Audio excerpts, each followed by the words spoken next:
నా కలల కథనం అందరికీ నమస్కారం. నేను మీ లావణ్యంలోని కథానిక కవితను. ఈరోజు మనం వినబోయే స్టోరీ ప్రేమతో నీ జతగా నేను పార్ట్ 41. ఈ స్టోరీని వినబోయే ముందు మన ఛానల్ని సబ్స్క్రైబ్ చేసుకోండబ్బా. అందరి ముందు చిట్టి అవమానించింది అని రాహుల్ బాధపడుతూ ఫ్రెండ్స్తో కలిసి బయట డ్రింక్ చేస్తూ ఉన్నాడు. ఎప్పటి నుండో రుద్ర కూడా సాహితీ గురించి ఆలోచిస్తూనే, నా ప్రేమ నీకు అర్థం కావడం లేదా, నేనంటే నీకు నచ్చడం లేదా, కారణం ఏమిటో చెప్పచ్చు కదా, అయినా నా ప్రేమ నీకు చెప్తేనే కదా నీ మనసులో ఏముందో నాకు తెలిసేది. నేను చెప్పాలని ఎంతగానో ప్రయత్నించాను, కానీ నువ్వు ఎప్పుడూ ఆ రాహుల్ గాడి చుట్టూనే తిరుగుతూ ఉంటావు. ఈరోజు నీ మనసులో ఏముందో బయట పెట్టావు. వాడి దగ్గర ఏముంది? అందరూ వాడినే ప్రేమిస్తారు. అమ్మ కూడా అంతే, నన్ను అర్థం చేసుకోదు. సాహితి, వాడు అమెరికాలో ఉన్నప్పుడు ఎక్కువగా నాతోనే ఉండేదానివి కదా. ఇప్పుడు సడన్గా నీ నిర్ణయాన్ని ఎందుకు మార్చుకున్నావు? మనమిద్దరం కాలేజీలో చేసిన అల్లరంతా మర్చిపోయావా? నాతో ఉన్న క్షణంలో నా కళ్ళలో నీకు ప్రేమ కనిపించలేదా అని సాహితీని తలుచుకుంటూ బాధపడుతూ పెక్కు మీద పెక్కు వేస్తూ ఉన్నాడు. ఒరే రాహుల్, ఆపరా ఇంకా, ఎంత తాగుతావో? నీకు తోడుగా నీ భార్య వచ్చింది, ఆవిడని జాగ్రత్తగా తీసుకొని వెళ్ళాలి కదా అని ఫ్రెండ్స్ రాహుల్ని తాగనివ్వకుండా ఆపేస్తూ ఉన్నారు. రాహుల్ అన్న మాట రుద్ర చెవున పడింది. ఓ, వీడు కూడా ఇక్కడే ఉన్నాడా? ఇందాక ఎవరో చెప్తుంటే విన్నాను, వీడి భార్య వీడిని ముట్టుకోనివ్వడం లేదంట కదా. పిల్లాన్ని దారిలో పెట్టుకోవడం తెలీదు, కానీ బయట ఉన్న వాళ్ళందరినీ వైడి వెనకాలే తిప్పుకుంటూ ఉంటాడు. వీడి సంగతి ఇప్పుడే తేల్చేస్తాను అంటూ రుద్ర బాటిల్ చేతిలో పట్టుకొని రాహుల్ వద్దకు వెళ్ళాడు. అయ్యయ్యో రాహుల్ సార్, ఏమైంది? అందరూ ఏదేదో అంటున్నారు, వాళ్ళనేదంతా నిజమేనా? నీ పక్కన ఉండాల్సిన నీ భార్య ఎక్కడ ఉంది? ఒక్కసారి తనని మాకు కూడా చూపించండి, కనీసం తనైనా నన్ను అర్థం చేసుకుంటుందేమో అని రుద్ర ఏగతాళిగా అన్నాడు. రాహుల్ మండిపడుతూ, ఒరేయ్, నువ్వు ఇక్కడికి ఎందుకు వచ్చావురా? నా చేతిలో దెబ్బలు తినడానికి వచ్చావు కదా అంటూ రాహుల్ రుద్రపైకి వెళ్ళాడు. ఫ్రెండ్స్ అందరూ రాహుల్ని రుద్రాని ఆపుతూ ఉన్నారు, కానీ రుద్ర అనే మాటలకు రాహుల్ కంట్రోల్ చేసుకోలేక రుద్రపై చేయి చేసుకున్నాడు. ఇద్దరు ఒకరి కాలర్ ఒకరి పట్టుకొని కొట్టుకుంటూ ఉన్నారు. అది చూసి ఒకతను పరిగెత్తుకుంటూ వెళ్ళి సుమలత గారికి చెప్పాడు. సుమలత చిట్టి ఇద్దరూ ఒకే చోట మాట్లాడుకుంటూ ఉన్నారు. అతను చెప్పింది వినగానే ఇద్దరూ పరుగు పరుగున బయటికి వెళ్ళారు. సాహితీకి కూడా విషయం తెలియగానే గొడవ జరిగే చోటికి వెళ్ళింది. చిట్టి సాహితీ ఎంత ప్రయత్నించినా వాళ్ళు మాత్రం వినిపించుకోవడం లేదు. ఆ దెబ్బలాటలో సాహితీ కింద పడింది. రుద్ర రాహుల్ని పక్కకి తోసేశాడు. అయ్యో సాహితీ, దెబ్బలు ఏమైనా తగిలాయా? మధ్యలోకి నువ్వెందుకు వచ్చావు అంటూ ఆమెను పైకి లేపాడు రుద్ర. రుద్ర రాహుల్ని తోసేయగానే రాహుల్ పక్కనే ఉన్న ఒక బండరాయికి తాకబోయాడు, కానీ అతను చెయ్యి అడ్డు పెట్టుకోవడంతో తలకి దెబ్బ తగలకుండా చెయ్యికి బాగానే దెబ్బ తగిలింది. రాహుల్ వెంటనే పైకి లేచి చేతి నుండి కారుతున్న రక్తాన్ని కూడా లెక్క చేయకుండా తిరిగి రుద్రపైకి ఆవేశంగా వెళ్ళాడు. చిట్టి రాహుల్ చేతి నుండి వస్తున్న రక్తాన్ని చూసి రాహుల్ని అడ్డుకుంది. వద్దు, వెళ్ళొద్దండి, మీకు దెబ్బ తగిలింది అని అతన్ని ఆపేస్తూ ఉంది. రాహుల్ మాత్రం ఎవరు ఎన్ని చెప్పినా వినడం లేదు. రుద్ర కూడా తక్కువేమీ కాదు, ఇద్దరూ పోటాపోటీగా ఉన్నారు. అదంతా చూస్తూ సుమలత కన్నీరు కారుస్తూ ఉంది. ఎవరిని ఆపాలో తెలియడం లేదు. ఇద్దరు ఆమె కొడుకులే. ఎవరికి దెబ్బలు తగిలినా బాధపడేది ఆమె మనసే. వాళ్ళిద్దరినీ అలా వదిలేస్తే గొడవ పెద్దదవుతుంది అని సుమలత మధ్యలోకి వచ్చి రుద్రపై చెయ్యి చేసుకుంది. ఆమె కొట్టిన చెంపదెబ్బకి రుద్ర అక్కడ ఉండలేక కార్ స్టార్ట్ చేసుకొని అక్కడి నుండి వెళ్ళిపోయాడు. రాహుల్ని తీసుకుని ఫ్రెండ్స్ హాస్పిటల్కి బయలుదేరారు. సాహితి అత్తయ్య గారిని తీసుకొని నువ్వు వెళ్ళు, అలాగే నువ్వు కూడా పెయిన్ కిల్లర్ టాబ్లెట్ వేసుకో, నీకు దెబ్బలు తగిలాయి కదా అని చిట్టి సాహితికి చెప్పేసి రాహుల్తో కలిసి హాస్పిటల్కి వెళ్ళింది. రాహుల్ తాగిన మత్తులో ఉన్నాడు. నొప్పి గురించి తెలియడం లేదు, కానీ చిట్టి అన్న మాటలు మాత్రం మర్చిపోలేకపోతున్నాడు. అందుకే ఆమెని దగ్గరికి కూడా రానివ్వడం లేదు. హాస్పిటల్లో రాహుల్కి ట్రీట్మెంట్ చేస్తూ ఉన్నారు. అప్పటికే చాలా లేట్ కావడంతో ఆ రోజు రాత్రంతా హాస్పిటల్లోనే ఉండాల్సి వచ్చింది. రాహుల్ ప్రవర్తన చిట్టికి చాలా బాధ కలిగించింది. ఇందులో తప్పు నాది కూడా ఉంది. అతని గురించి ఆలోచించకుండా అందరి ముందు అవమానించాను. అతను కూడా నన్ను ఎంతగానో భరిస్తాడు అని అనుకుంటూనే హాస్పిటల్లో వస్తున్న ట్యాబ్లెట్స్ స్మెల్కి ఆమెకి కడుపులో తిప్పినట్టుగా అనిపించింది. వాంటింగ్స్ చేసుకుంది. అయ్యో సిస్టర్, మీకు కూడా హెల్త్ బాగాలేదా? డాక్టర్ గారికి చూపించుకుందరు రండి అని రాహుల్ ఫ్రెండ్ అడిగాడు. నాకు ఇది మామూలే, ఏదైనా స్మెల్ నచ్చకపోతే ఇలాగే అవుతుంది నాకు. కొద్దిసేపు రెస్ట్ తీసుకుంటే తగ్గిపోతుంది అని చెప్పింది. ఉదయం మత్తుగా కళ్ళు తెరుస్తూ అబ్బా అమ్మ అంటూ రాహుల్ చేతిని కదిలించలేక ఉన్నాడు. అతను అలా అంటూ ఉంటే చిట్టికి కూడా మెలకువ వచ్చింది. అయ్యో రాహుల్ గారు, ఏమైంది? నొప్పి చాలా ఎక్కువగా ఉందా? మీరు ఇబ్బంది పడకండి, ఏదైనా కావాలంటే నన్ను అడగండి అంటూ అతన్ని ముట్టుకోబోయింది. రాహుల్ కోపంగా ఆమె వైపు చూశాడు. ముందుకు చాచిన చేతులు చిట్టి వెనక్కి తీసుకుంది. డాక్టర్ గారు వచ్చి రాహుల్కి చిట్టికి కొంచెం ఎక్సర్సైజ్ గురించి చెప్పి మందులు ఇచ్చి రాహుల్ని ఇంటికి పంపించేశాడు. రాహుల్ ఫ్రెండ్ వాళ్ళిద్దరినీ తీసుకొని వాళ్ళు ఉంటున్న హోటల్ వద్దకు వెళ్ళాడు. ఎలా ఉందిరా ఇప్పుడు అని అతను అడుగుతుంటే రాహుల్ నవ్వలేక ఏడవలేక ముఖం పెట్టి ఏం చెప్పనురా, రాత్రి ఏమీ తెలియలేదు, కానీ ఇప్పుడు చాలా నొప్పిగా ఉంది. అసలు మీరు ఎవ్వరూ ఆపకుండా ఉండి ఉంటే ఈ నొప్పి వాడు కదా అనుభవించాల్సింది అని రాహుల్ అన్నాడు. ఆపరా బాబు, అయినా నీకు అంత కోపం ఎందుకురా? నీ కోపాన్ని రాత్రే చూశాము. నువ్వు అనుకున్నంత హీరోవేమీ కాదు, నీలో కూడా విలన్ ఉన్నాడు అన్నమాట.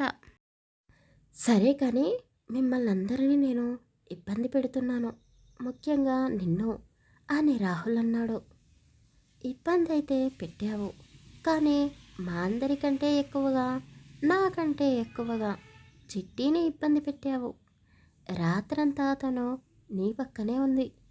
నీకు ఇంకో విషయం తెలుసా? తనకి హాస్పిటల్లో మందుల వాసన పడలేదు, వామిటింగ్స్ కూడా చేసుకుంది. ఇలా చెప్తున్నానని తప్పుగా అనుకోకండి. మీ ఇద్దరు గొడవ పడకుండా ఏదైనా సమస్య ఉంటే కూర్చొని మాట్లాడుకోండి. వచ్చిన పని అయిపోయింది కదా, ఇక అందరం వెళ్ళిపోతున్నాము అని అతను అనగానే రాహుల్ కాస్త డల్గా ఫేస్ పెట్టాడు. అవునా, ఈరోజే వెళ్ళిపోతున్నారా? సరే కానీ నాకు ఒక పని చేసి పెట్టారా? ఈ దెబ్బ తగ్గడానికి ఇంకో వారం రోజులు పట్టేలా ఉంది. వచ్చే వారానికి నాకు ఫ్లైట్ బుకింగ్ చేసి పెట్టాలి, వెళ్ళురా అని చెప్పాడు.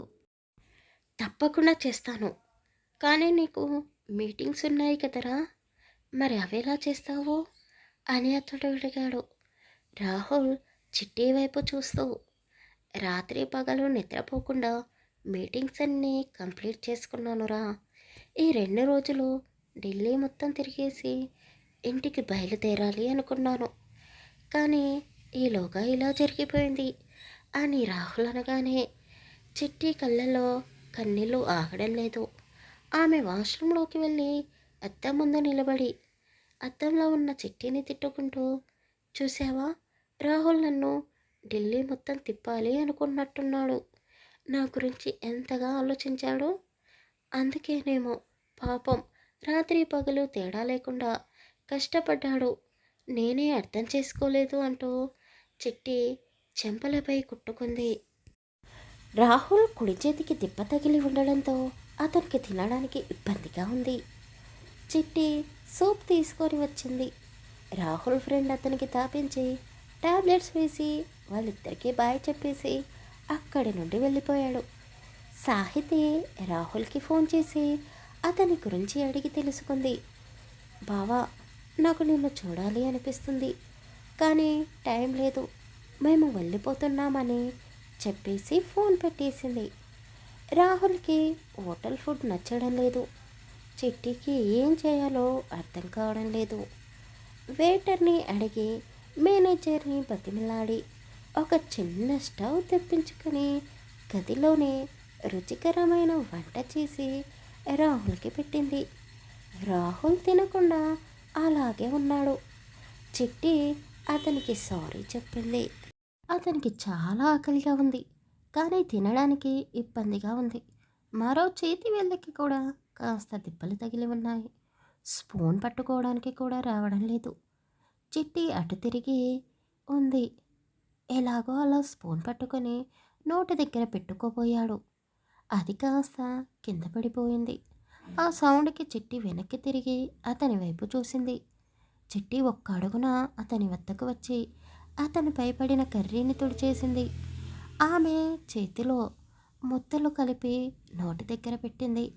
అతను చిట్టి కళ్ళలోకి చూస్తూ, నన్ను ముట్టుకోవద్దు అన్నావు, నేను ఒక విషపురుగును అన్నావు, మరి నువ్వు నన్ను తాకితే నీకేమైనా అవుతుందేమో అని అతను అలా అనగానే చిట్టికి చాలా కోపం వచ్చింది.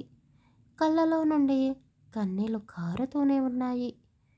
నిజంగానే మీరు విషపురుగు, అన్నీ మనసులోనే దాచుకొని సమయం వచ్చినప్పుడు ఇలా విషాన్ని కక్కుతూ ఉంటారు. అయినా మీరేమీ నన్ను ముట్టుకోవడం లేదు కదా, నేనే మిమ్మల్ని ముట్టుకుంటున్నాను. నాకేమీ కాదులే. ఒకవేళ నేను చచ్చినా మిమ్మల్ని మాత్రం వదిలిపెట్టను అంటూ చిట్టి అతని నోటిలో ముద్దలు పెడుతూనే ఉంది. అతను కూడా ఆమె కళ్ళలో నుండి వస్తున్న కన్నీళ్లను చూస్తూ ఆమె తినిపిస్తూ ఉంటే ఒక చిన్న పిల్లాడిలా మొత్తం తినేశాడు. చిట్టి రాహుల్ని ఎంతో జాగ్రత్తగా చూసుకుంటూ ఉంది. రాహుల్ ల్యాప్టాప్ ఓపెన్ చేసి కంపెనీ వర్క్ గురించి తెలుసుకోవాలి అనుకున్నాడు. కానీ చిట్టి ల్యాప్టాప్ని మూసేసి అతనికి గట్టిగా వార్నింగ్ ఇచ్చింది. మీరు పూర్తిగా నయమయ్యే వరకు ఏ ఆఫీస్ గురించి ఆలోచించే అవసరం లేదు. మీరు నేను చెప్పినట్టే వినాలి. ఇక్కడ నేను మాత్రమే ఉన్నాను. మీరు కాదు కూడదు అని గోల చేస్తే మీకు రోజు చేసే వంటలలో కారం ఎక్కువగా వేస్తాను, చూసుకోండి మరి అని వార్నింగ్ ఇచ్చింది. ఇద్దరు పాత విషయాలన్నీ మర్చిపోయి ఫ్రెండ్స్లా మారిపోయారు. ఒకే గదిలో ఇద్దరు మాత్రమే ఉన్నారు. బయటికి వెళ్ళడం అన్నదే లేదు. మరి ఇద్దరి మధ్య ఉన్న దూరం తగ్గక ఏం జరుగుతుంది? ఇద్దరూ ఎన్నో కబుర్లు చెప్పుకుంటూ వాళ్ళ చిన్ననాటి జ్ఞాపకాలను గుర్తు చేసుకుంటూ ఉన్నారు. అప్పటికే 2 రోజులు కావడంతో రాహుల్కి చిరాకుగా ఉంది. చిట్టి, నేను స్నానం చేయాలి, కాస్త నాకు వేడి నీళ్ళు పెట్టవా అని రిక్వెస్టింగ్గా అడిగాడు. అయ్యో, నేనే మర్చిపోయాను, ఇప్పుడే పెడతాను అంటూ చిట్టి వాష్రూంలో వేడి నీళ్ళు పెట్టింది. రాహుల్ ఒక్క చేతితో వేసుకున్న బట్టలని విప్పడానికి అవస్థపడుతూ ఉన్నాడు. చిట్టి సాయం చేసింది. అతను వాష్రూంలోకి వెళ్ళి డోర్ పెట్టుకోబోయాడు. చిట్టి డోర్ తీసుకొని లోపలికి వెళ్ళింది. ఏం చేస్తున్నారు మీరు? అదే స్నానం చేస్తున్నాను. నేను అదే అంటున్నాను. ఎలా చేస్తారో? అదేం ప్రశ్న? అయ్యో! మీకు మీ ఒంటి మీద ఉన్న బట్టలే విప్పుకోవడానికి రావడం లేదు. ఇక ఒక్క చేతితో స్నానం ఎలా చేస్తారో? ఆయన ఆ చేతికి ఉన్న కట్టు తడవడానికి వీల్లేదు అంటూ చేతిని తీసుకొని ప్లాస్టిక్ కవర్ చుట్టేసింది.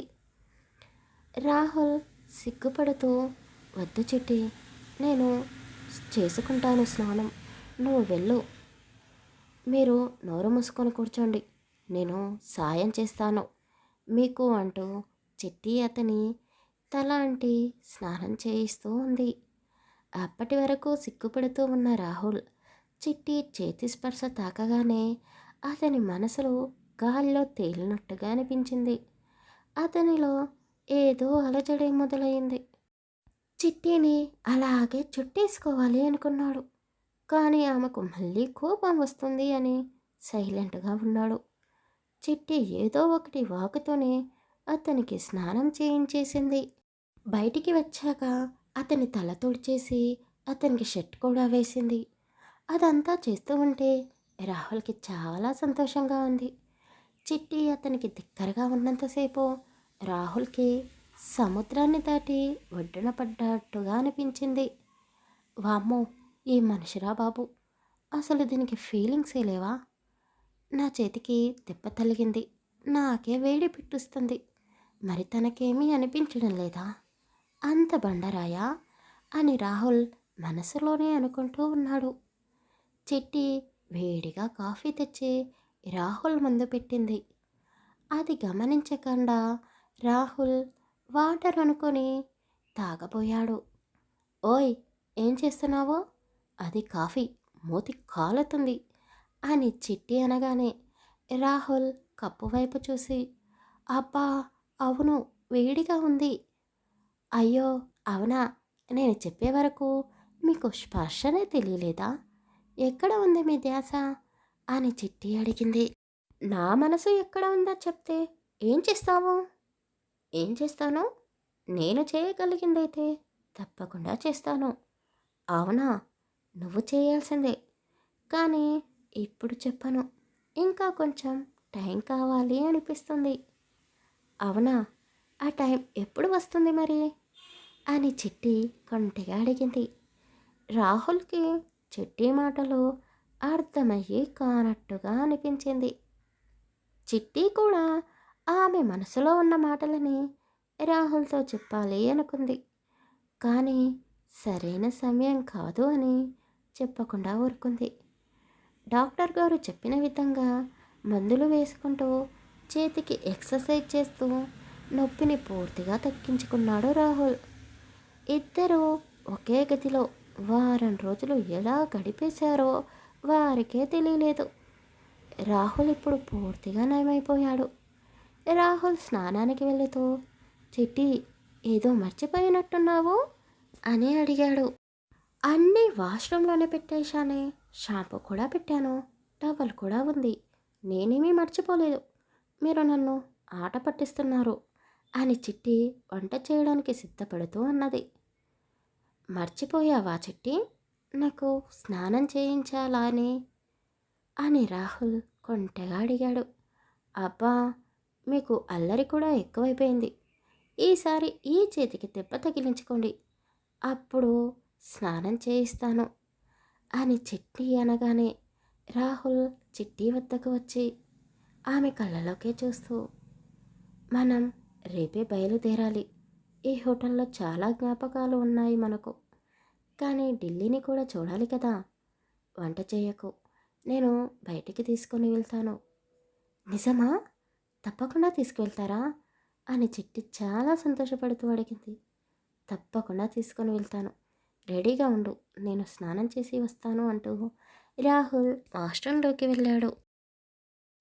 చిట్టి చాలా సంతోషపడుతూ అందంగా రెడీ అయ్యి ఉంది.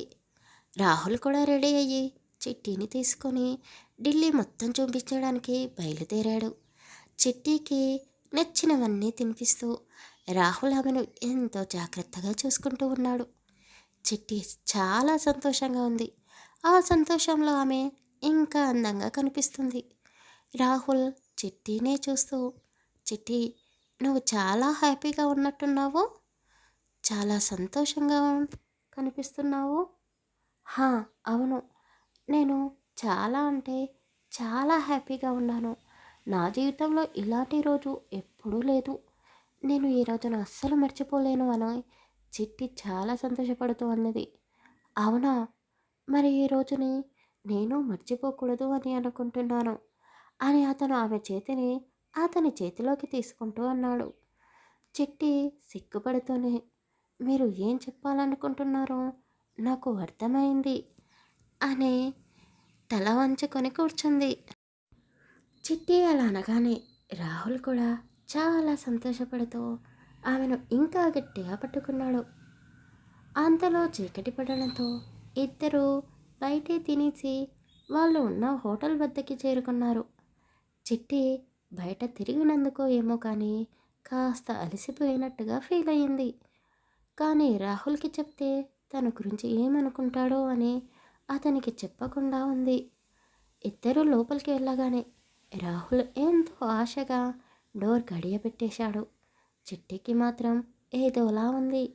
అతను ఆమెకు దగ్గరగా వచ్చి, చిట్టి, ఐ లవ్ యూ, ఇన్ని రోజులు ఈ మాట నీకు చెప్పాలి అని ఎదురు చూస్తూ ఉన్నాను, కానీ నువ్వే నన్ను అర్థం చేసుకోకుండా దూరం పెడుతూ వచ్చావు అంటూ ఆమెను వెనకాల నుండి గట్టిగా హత్తుకున్నాడు. అతని చేతి స్పర్శ తాకగానే చిట్టికి అలజడి మొదలైంది. కానీ అతని శ్వాస ఆమెకు ఇబ్బంది కలిగిస్తూ ఉంది. అతను ఆమెను అతని వైపుకు తిప్పుకొని, ఇప్పుడు నువ్వేమి చెప్పవా అని కైపుగా అడిగాడు. ఆమె అతని కళ్ళలోకే చూస్తూ, నువ్వంటే ఇష్టమని ఎన్నో విధాలుగా నీకు అర్థమయ్యేలా చెప్తూనే వచ్చాను కదా, నీకు ఇంకా అర్థం కాలేదా అని చిట్టి అనగానే రాహుల్ ఆమె పెదాలపై గట్టిగా ముద్దు పెట్టాడు. ఆ ముద్దుకి చిట్టికి శ్వాస ఆడడం లేదు. చిట్టి కూడా అతన్ని వాటేసుకోవడంతో రాహుల్ ఆమె ఇబ్బందిని గమనించలేకపోయాడు. చిట్టి అతన్ని ఆపలేకపోతోంది. అదే సమయంలో రాహుల్ ఫోన్ పదే పదే మోగుతూ ఉంది. కానీ అతను అదేమీ పట్టించుకునే పరిస్థితిలో లేడు. ఆ తర్వాత ఏం జరగబోతుందో తరువాయి భాగంలో తెలుసుకుందాం. కథ నచ్చితే లైక్ చేసి కామెంట్ చేసి మన ఛానల్ని సబ్స్క్రైబ్ చేసుకోండి అబ్బా.